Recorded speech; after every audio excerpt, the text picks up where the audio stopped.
Go and spread the good news to the ends of the earth.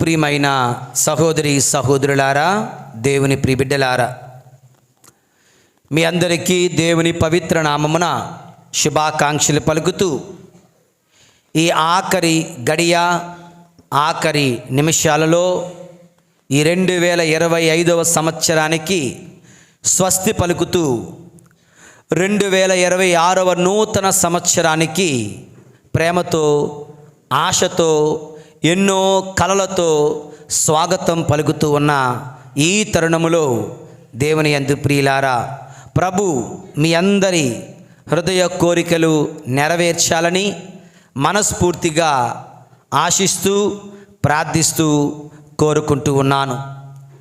మరి ఆఖరి గడియలో దేవుని సందేశముగా కొన్ని మాటలను మీతో పంచుకోవాలి అనుకుంటున్నాను. దేవుని యందు ప్రియులారా, ఈనాటి మనము చదువుతున్నటువంటి వాక్యములో మనందరికీ తెలిసినటువంటి ఉపమానమే, లేదంటే అద్భుతమే. యేసు ప్రభు ఎన్నెన్నో అద్భుతాలు, ఎన్నెన్నో గొప్ప గొప్ప కార్యాలు, ఎన్నెన్నో సూచక క్రియలు చేశారు. ఆ యొక్క సూచక క్రియల తర్వాత అనేక మంది చాలా ఎంతో సంతోషముతో ఆనందముతో వారు పరవశించిపోతూ ఎవరికి చెప్పొద్దురా అన్న వాళ్ళు వెళ్ళి చెప్పారు. కొంతమంది వెంటనే ప్రభుని వెంబడించి ప్రభుని సేవ చేసుకోవడం మొదలుపెట్టారు. కొంతమంది మేము అనుసరిస్తాము అంటే వద్దు, మీరు ఇంటికి వెళ్ళి మీరు బోధించండి అని చెప్తూ వాళ్ళని పంపించారు. ఇలా ఒక్కొక్కరు ఒక్కొక్క విధంగా దేవుని యందు ప్రియులారా స్పందించారు. ఉదాహరణకి పేతురు గారి అత్తగారింటికి వెళ్ళారు. అక్కడ ఏం జరిగింది? అనారోగ్యముతో జ్వరముతో ఉన్నటువంటి పేతురు గారి అత్తగారిని ప్రభు అయిన యేసు స్వస్థపరచగా వాక్యంలో రాయబడి ఉంది, ఆమె లేచి వారికి సపరిచర్యలు చేయసాగెను. వారికి సేవ చేశారంట. Something very thoughtful. దేవుడు ఇచ్చినటువంటి ఆరోగ్యము, ఈ స్వస్థత మరలా ఆయన సేవకై వినియోగించడం ఎంతైనా ఉత్తమము.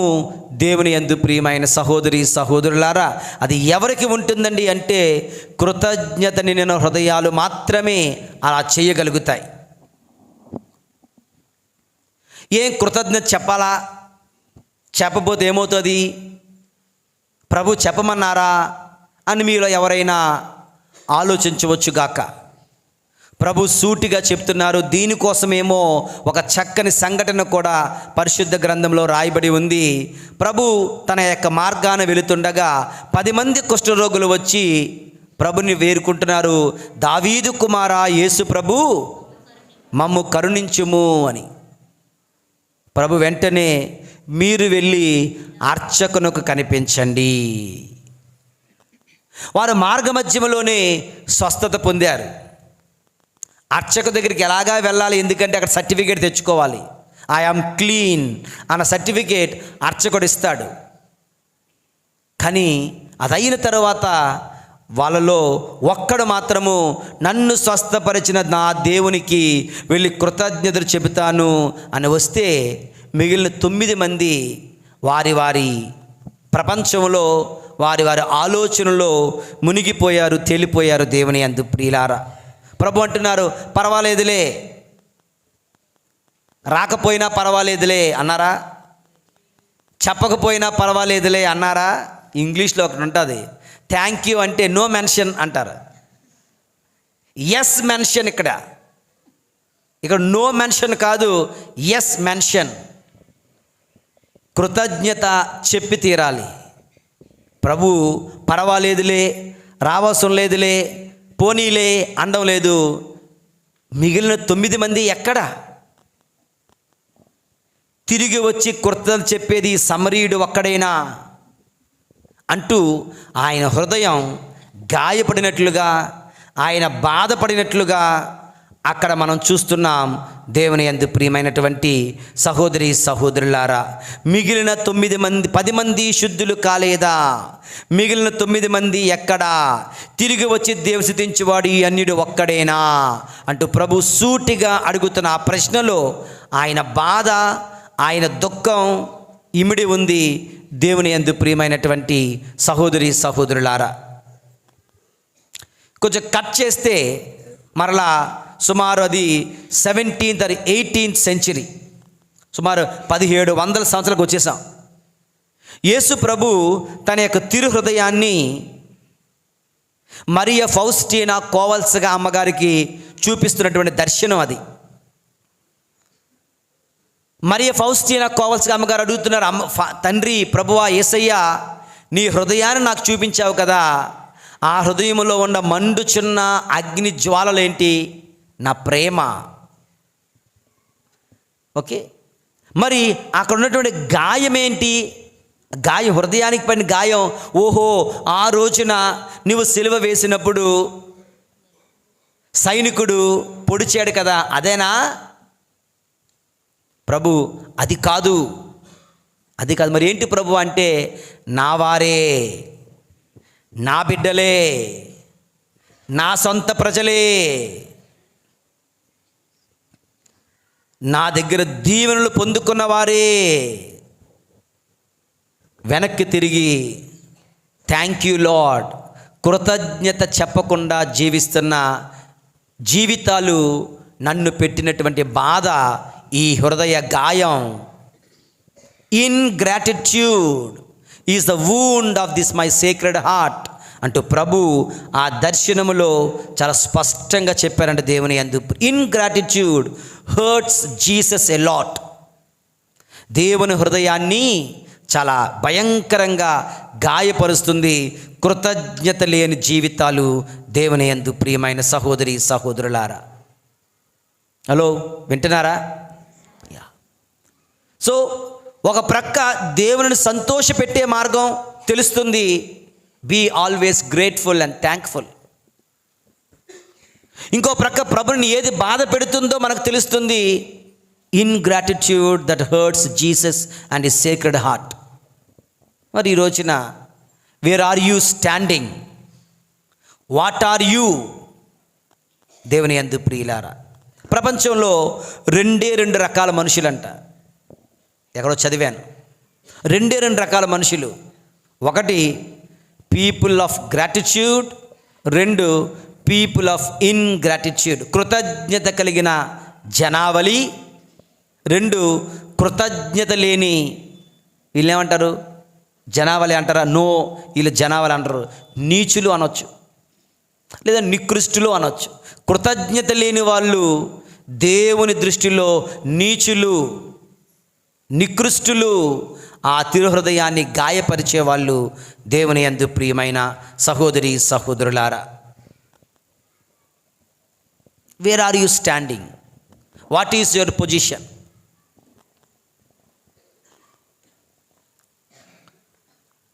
ఒకానొక వ్యక్తి ఒకానొక ప్రమాదంలో, ఎప్పుడో చెప్పినట్టు మీకు గుర్తు, ఒక పెద్ద వరదల ప్రమాదం జరుగుతుంది. వరదలలో లేదు, ఒక నది ప్రవహిస్తుంది. నది ప్రవహిస్తుండగా ఒక పడవ బ్రేక్ డౌన్ అయ్యింది. అందులో చాలామంది పడిపోయారు. ఒకే ఒక వ్యక్తి, ఇది ఫ్రాన్స్లో జరిగింది అనుకుంటాను, ఒకే ఒక వ్యక్తి అందులోకి దూకి సుమారు 17 మందిని ఒక్కొక్కరిని గజ ఈతగాడు ఈదుకుంటూ వాళ్ళందరినీ తీసుకొని వచ్చి రక్షించాడంట. సుమారు 17-20 ప్రాణాలు ఆయన కాపాడాడు. చాలా సంవత్సరాల తర్వాత ఒక ఇంటర్వ్యూవర్ ఇతన్ని పట్టుకొని ఆ రోజు అనేక మంది ప్రాణాలు కాపాడి నువ్వే కదా? అవును, నేనే.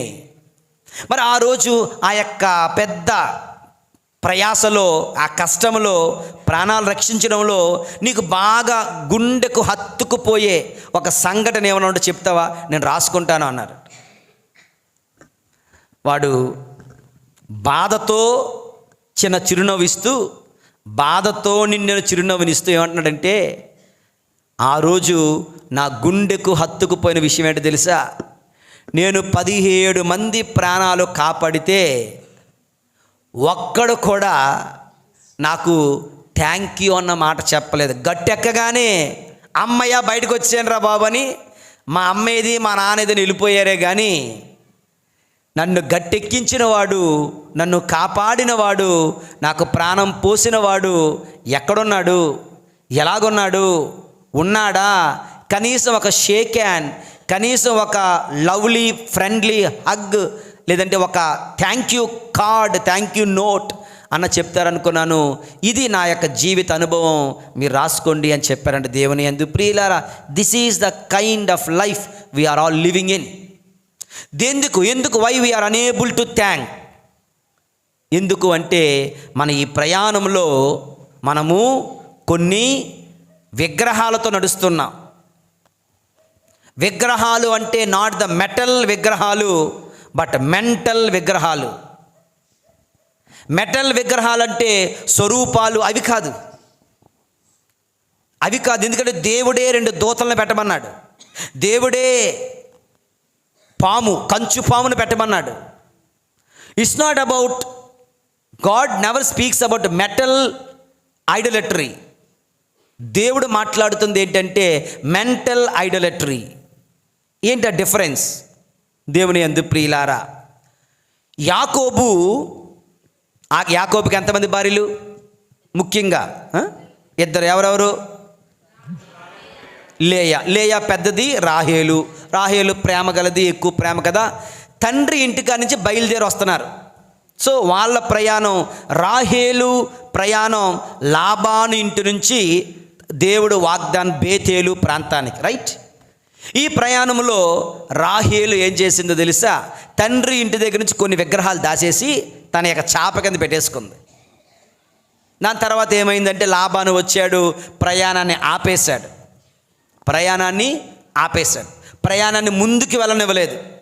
దేవుని యందు ప్రియులారా, మనం కూడా ఆ రాహేలు వలె, యాకోబు వలె ప్రయాణం చేస్తూ ఉన్నాం. ఈ ప్రయాణములో ఆ యొక్క రాహేలు వలె ఏమవుతుందంటే కొన్ని విగ్రహాలను వెంటబెట్టుకొని వెళ్తున్నాం. అందువల్ల మన ప్రయాణాలు కూడా ముందుకు కొనసాగటం లేదేమో. దేవుని యందు ప్రియులారా, నువ్వు అంటావు ఏంటి నా దగ్గర ఏం విగ్రహాలు లేవే? నో, ఉన్నాయి, చూద్దాం. దేవుని యందు ప్రియులారా, యేసు ప్రభు ఒకనొక ఉపమానం చెబుతూ, ఒక రాజు ఉన్నాడంట. రాజుగారు ఒక విందుని ఏర్పాటు చేశారంట. విందుని ఏర్పాటు చేసి అందరిని రమ్మని చెప్పాడంట. అందరి కోసం అన్నీ సిద్ధముగా ఉన్నాయి, ఆల్ ఈజ్ సెట్. నేను పంపిస్తుంటాను కదా, ఒక క్రిస్మస్ పండుగ అనుకో, సాయంత్రం 6 గంటల నుంచి 7 గంటల నుంచి కుర్చీలన్నీ ఫోటోలు తీసి పెడతాను, డెకరేషన్లన్నీ ఫోటోలు తీసి పెడతాను. Crib ready, Christmas tree ready, altar ready, sanctuary ready, mass things ready, chairs ready, tent ready, decorations ready, screen ready. నువ్వు అనుకుంటా ఇంటికా నుంచి ఏదో పిచ్చోడ్లా మెసేజ్ పెట్టుకుంటున్నాడు అనుకుంటారు కదా, కావాలనే పెడుతున్నాను నేను. అదంతా దేవుని వాక్యం. దేవుడు కూడా అక్షరాలు అదే విధంగా ఆహ్వానాన్ని పంపుతున్నాడు. దేవుని యందు ప్రియులారా, రాజుగారు ఆహ్వానాన్ని పంపారు. Everything is ready. కోడె దూడలు వధించబడ్డాయి. అనేక మందికి భోజనం సిద్ధంగా ఉంది. నా కుమారుని పెండ్లి ఏర్పాటు సిద్ధంగా ఉన్నాయి, రండి అంటే ఫస్ట్ వాడు ఏమంటున్నాడు?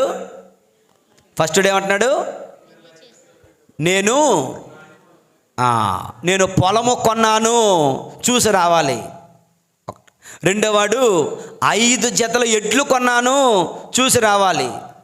మూడోవాడు పెళ్లి చేసుకున్నాను, క్షమించండి అంటున్నాడు. ఒక్కొక్కడు ఒక్కొక్క కుంటి సాకు. దేవుని యందు ప్రియులారా, ఎవడన్నా భూమి కొంటే కొనిసిన తర్వాత చూస్తాడా, చూసిన తర్వాత కొంటాడా? చెప్పండి అందరూ. చూసిన తర్వాత వీడు ముందే కొనిసిన తర్వాత చూడడానికి వెళ్తాడట. వీడు నేను భూమి కొన్నాను, చూడడానికి వెళ్తున్నాను.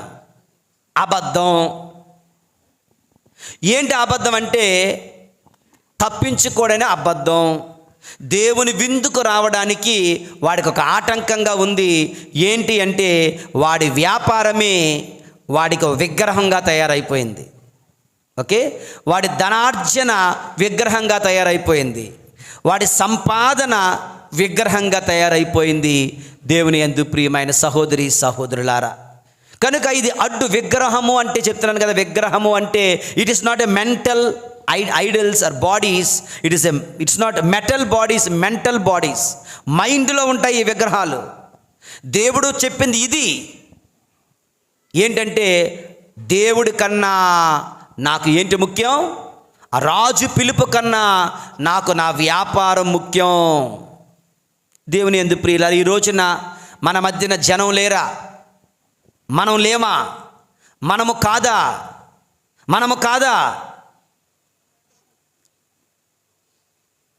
నా దేవుని కన్నా నాకు నా ఉద్యోగమే మిన్నా అనుకుని మనం పరిగెట్టడం లేదా ప్రియమైన సహోదరి సహోదరులారా? దెన్ నీకు దేవునికి మధ్య ఆటంకం ఏర్పడుతుంది. ఒక విగ్రహము, ఏ మెంటల్ విగ్రహము ఏర్పడుతుంది. అదేంటంటే అది నీ వ్యాపారం కావచ్చు. రెండో వాడు ఏమంటున్నాడు? 5 జతల ఎడ్లు కొన్నాను. ఎడ్లు కొనేవాడు కూడా ముందు చూసుకొని కొంటాడు, కొనేసి చూడడం. మరొక అబద్ధం, వీడి యొక్క ఉద్యోగం మేబీ అదొక అడ్డుగోడ అయిపోతుంది. మరొక విగ్రహాన్ని ఏర్పరచుకున్నాడు. నా దేవుని కంటే నా వ్యాపారం ముఖ్యమైన ఒకడు, దేవుని కంటే నా ఉద్యోగం ముఖ్యమైన ఒకడు, దేవుని కంటే నా సంపాదన ముఖ్యమైన ఒకడు. మెంటల్ ఐడల్స్, మైండ్లో ఉన్న విగ్రహాలు. దేవుని యందు ప్రియులారా, ఇక మూడో వాడు ఏంటో తెలుసా? నేను పెళ్లి చేసుకున్నాను, నా భార్యను సంతోషపెట్టాలి, నా పిల్లలను సంతోషపెట్టాలి, నా కుటుంబాన్ని సంతోషపెట్టాలి, నా పిల్లలే నాకు సర్వస్వం, నా కుటుంబమే నాకు సర్వస్వం అని చూస్తున్నావా? నీవు కూడా ఒక విగ్రహాన్ని పెట్టుకొని ఉంటున్నావు. దేవుని దరికి రావడానికి, దేవుని సన్నిధికి రావడానికి, దేవుని యందు ప్రియమైన సహోదరి సహోదరులారా, నీ ప్రయాణం ఆటంకపరచబడుతుంది. నువ్వు దేవునికి నిజంగా వందనాలు చెప్పలేవు. దేవుని యందు నువ్వు కృతజ్ఞత కలిగి ఉండలేవు. దేవుడు 6 రోజుల్లో పని కంప్లీట్ చేసేసాడు. 7వ రోజున విశ్రాంతి తీసుకున్నాడు. ఆయన చేసిన పనిని ఆయన చూస్తున్నాడు. దేవుని యందు ప్రియులారా, God is so particular about this one. 6 రోజుల్లో మీ పనులన్నీ పూర్తి చేసుకోండి. 7వ రోజు ఏ పని పెట్టుకోకండి. ఒకవేళ నీకు 7వ రోజు కూడా పని ఉన్న ఉద్యోగం ఉంటే ప్రభుని ప్రార్థించండి. ప్రభువా, నిన్ను ఆరాధించుకునే విధంగా, నీ సేవ చేసుకునే విధంగా, నీ కృతజ్ఞత చెప్పుకునే విధంగా నాకు ఉద్యోగాన్ని ఇవ్వి అని. I appreciate. చాలామంది ఉంటారు, కొంతమంది షాపుల్లో పనిచేసేవాళ్ళు, బట్టల షాపుల్లో పనిచేసేవాళ్ళు. పాపం 9 గంటలకల్లా వచ్చి 10:30 వరకు ఉండి పూజలో ఉండి ఇక చేసేది లేక లేచి వెళ్తూ ఉంటారు. అట్లీస్ట్ ఆ మాత్రం దైవ భయం ఉంది. నిజంగా నేను మెచ్చుకోవలసిందే దేవుని యందు ప్రియులారా. కానీ కావాలని ఆదివారం అంటే లెక్క లేకుండా జీవించే జీవితాలు మీరైతే యేసయ్యను బాధ పెట్టే వ్యక్తులుగా మనం మిగిలిపోతున్నాం. యేసయ్య హృదయాన్ని గాయపరిచే వ్యక్తులుగా మనం మిగిలిపోతున్నాం. ఆ 9 మంది ఎలాగైతే ప్రభుని బాధ, అలా 9 మందిలో ఒక్కడం అయిపోతున్నాం. దేవుని యందు ప్రియమైన సహోదరి సహోదరు, ఇటువంటి ఎటువంటి అనుమానం లేదు, ఇందులో ఎటువంటి అనుమానం లేదు. అండ్ దేవుని యందు ప్రియులు, ఇందాక మనం మాట్లాడుకున్నాం కదా, మనము దేవుని దీవెనలు పొందడానికి అయోగ్యులం. దేవుని దీవెనలకు అయోగ్యులం. మనం కృతజ్ఞత కలిగి జీవించాలి. అన్ని వేళలా, అన్ని సమయాలలో, నిరంతరము. ప్రియమైనటువంటి సహోదరి సహోదరులారా, ఒక రోజున ఒక ఓల్డ్ ఏజ్ హోమ్లో ఒక థ్యాంక్స్ గివింగ్ ఇలాంటి డిసెంబర్ 31 మీటింగ్ జరుగుతుందంట. ఫాదర్ గారు అక్కడ ఉన్న ముసలమ్మలు, తాతలు, మామలు అందరూ ఉన్నారు. ప్రతి ఒక్కరూ లేచి ఏదో ఒక రీజన్ చెప్పండి, ఎందుకు నువ్వు దేవునికి వందనాలు చెప్తున్నావు అని. ఒకడేమో నాకు దేవుడు 4 పిల్లల్ని ఇచ్చాడు అందుకే వందనాలు చెప్తున్నాను అన్నాడు. థ్యాంక్ యూ జీసస్ అన్నారు అందరూ. రెండోవాడు నాకు మంచి ఆరోగ్యాన్ని ఇచ్చారు, ఇప్పుడు కూడా ఈ వయసులో కూడా ఆరోగ్యంగా ఉన్నాను, థ్యాంక్ యూ జీసస్ అన్నారు. ఇలా అందరూ రౌండ్ అవుతుంది. లాస్ట్లో ఒక ముసలి మామ ఉంది, ఆవిడకి చెప్పడానికి ఏమీ లేదు. అందరికీ తెలిసి ఈవిడికి ఏమీ లేదు, ఆరోగ్యం లేదు, పిల్లలు లేరు, వెనక ముందు లేరు, చూసిన వాళ్ళు లేరు, ఈవిడ చెప్పడానికి ఏమీ లేదు అనుకున్నారట. అందులోకి ఆవిడ లెగిసింది, నేను దేవునికి వందనాలు చెప్తున్నాను అన్నదట. నువ్వెందుకు వందనాలు చెప్తున్నావు అంటే, దేవుడు నాకు 2 పళ్ళు మిగిల్చాడు, పైన 2 కింద 2, 2 పళ్ళు, దానివల్ల నేను కడుపు నిండా భుజించగలుగుతున్నాను, అందుకుగాను దేవునికి వందనాలు అన్నారట. దేవుని యందు ప్రియులారా, అంటే సో కృతజ్ఞత చెప్పేవాడు అన్ని సమయాలలో దేవుడు చేసే మేలును చూస్తూనే ఉంటాడు. చూసిన వాడు దేవునికి వందనాలు చెప్పకుండా ఉండలేడు. ఈ యొక్క సంవత్సర చివరిలో మనం చెప్పే ఆరాధనలో 3 భాగాలు. 1 కృతజ్ఞత, దేవుడు చేసే మేలుకు. 2 పశ్చాత్తాపం చేసిన పాపాలకు. మరి ఈ రోజున గడిచిన 2025వ సంవత్సరంలో సరిగ్గా నువ్వు దేవుణ్ణి ఆరాధించలేదేమో, సరిగ్గా నువ్వు దేవునికి వందనాలు చెప్పలేదేమో, సరిగ్గా కృతజ్ఞత కలిగిన బిడ్డగా నువ్వు జీవించలేదేమో. కనీసం ఈ 2026వ సంవత్సరంలో అయినా నీ జీవితాన్ని మార్చుకుంటావా? అటు నుంచి ఇటు వస్తావా? కృతజ్ఞత హీనుడిగా ఉన్న నువ్వు కృతజ్ఞత కలిగిన మనిషిగా ఉంటావా? దేవుని యందు ప్రియులారా, దేవుడు సైతం ఆదర్శాన్ని ఇస్తున్నాడు. 6 రోజుల్లో పని మొత్తం పూర్తి చేసుకుని 7వ రోజు ఖాళీగా ఉన్నాడు, తన విశ్రాంతి తీసుకున్నాడంటే ఆయనకి విశ్రాంతి అవసరం అని కాదు, నువ్వు విశ్రాంతి తీసుకుంటావని, నువ్వు విశ్రాంతి తీసుకోవాలి అని. ఆయన చేసిన సృష్టిని ఆయనే చూసి ఆనందించినట్లుగా నీ సృష్టి, నీ కుటుంబం, నీ సృష్టి, నీ పిల్లలు, నీ సృష్టి, నీ యొక్క జీవితం, దాన్ని చూసి ఆనందించు. Take time and relax, take time and enjoy, take time and spend with your God first and with your family next.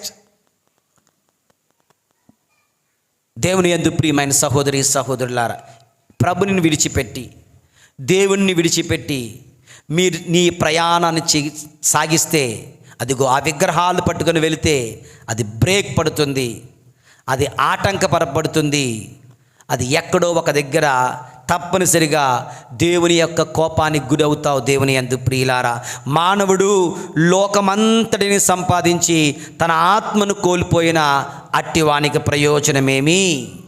ఈరోజు చూస్తున్నాం. నాకు ఉదయం ఎవరో వచ్చి చెప్పారు, రాజమండ్రిలో ఫస్ట్ కేసు అనుకుంటాను, అదేదో పురుగు ఉంది కదా, చిన్న పురుగు,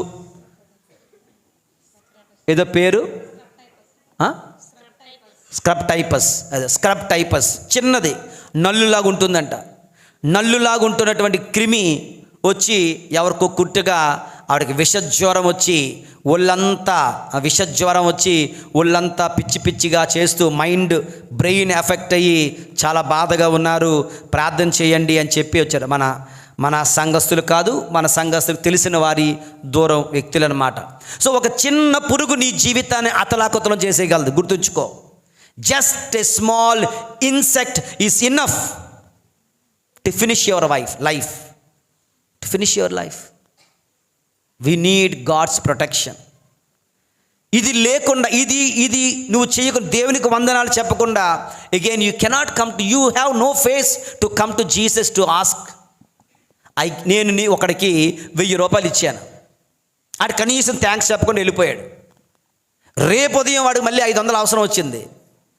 నా ముఖం చూడగలడా? నా దగ్గర రాగలడా? ఏ ముఖం పెట్టుకొని వస్తాడు? దేవుని యందు ప్రియులారా, ఆలోచించండి. దేవుని సన్నిధిలో ఈ రానున్న 2026వ సంవత్సరం అన్నా సరే ఎక్సైజులు చేస్తామని మీరు నిర్ణయాలు తీసుకుంటారో ఏదో నాకు అనవసరం. డైటింగ్లు చేస్తావని తీసుకుంటారో లేదో నాకు అనవసరం. నువ్వు లావు పెరుగుతావా తగ్గుతావా నాకు అనవసరం. నువ్వు తెల్లగా అవుతావా నల్లగా అవుతావా నాకు అనవసరం. నువ్వు డబ్బే సంపాదిస్తావా, నువ్వు నాకు ఏమవుతావు నాకు అనవసరం. నీ చదువులు నాకు అనవసరం. My one and only concern, when your spiritual life is all right, everything is all right. When your relationship with Jesus is all right, everything else will fall in right positions. You win Jesus, Jesus will win everything for you. You lose Jesus, you lose everybody else also. మన జీవితాలు అతలాకుతం అయిపోవడానికి ఎంత పురుగు సరిపోతుంది కదా. కనుక దేవునిని అవహేళన చేయకండి, అపహాస్యం చేయకండి. దేవుని కృతజ్ఞత చెప్పడం అంత అవసరం లేదు అనుకోకండి. ప్రియమైన దేవుని బిడ్డలారా, కృతజ్ఞత కలిగి ఉండండి. ప్రతి ఆదివారము దివ్య పూజా బలిలో పాలు పంచుకోండి. దైవభక్తి కలిగి జీవించండి. దేవుని సన్నిధిలో వారములో ఒక్కరోజు ఆ 2 గంటలైనా దేవుని సన్నిధిలో గడపండి. ఎందుకో తెలియదు కానీ నేను నిజానికి సిద్ధపడి వచ్చినది ఏంటంటే the different promises of God. దేవుని యొక్క వాగ్దానాలు ఈ రోజున మీకు అనేకమైన వాగ్దానాలు, సుమారు చెప్పాలి అంటే 28 వాగ్దానాలు చెప్పాలని వచ్చాను. ఎందుకో తెలియదు, ప్రార్థన చేసుకుంటూ ఉండగా దేవుడు ఈ మాటలు పలికించాడు. Therefore it is not my word, నేను పలికిన మాటలు కాదు. ఈ ఆరాధన కోసం నేను వారం రోజులుగా ప్రార్థన చేస్తూ, ప్రభువా నీ మాట నా నోట పెట్టండి తండ్రి అని ప్రార్థన చేశాను. నీ మాట నా నోట పెట్టుము తండ్రి అని. ఇదిగో ప్రభు పెట్టారు. ఇది నేను దేవుని సందేశంగా, ఫాదర్ మనోజ్ సందేశం కాదు, దేవుని సందేశంగా స్వీకరించమని, తద్వారా మీ జీవితాలను మలుచుకోమని నేను మనసారా కోరుతూ ప్రార్థిస్తూ ఉన్నాను. మరొకసారి ప్రభు అయిన దేవునికి వందనాలు అర్పిస్తుండగా నూతన సంవత్సరం అంతా ప్రభు మిమ్మందరినీ హేరాళముగా ఆశీర్వదించి దీవింతురుగాక. పితా పుత్ర పరిశుద్ధాత్మ నామమున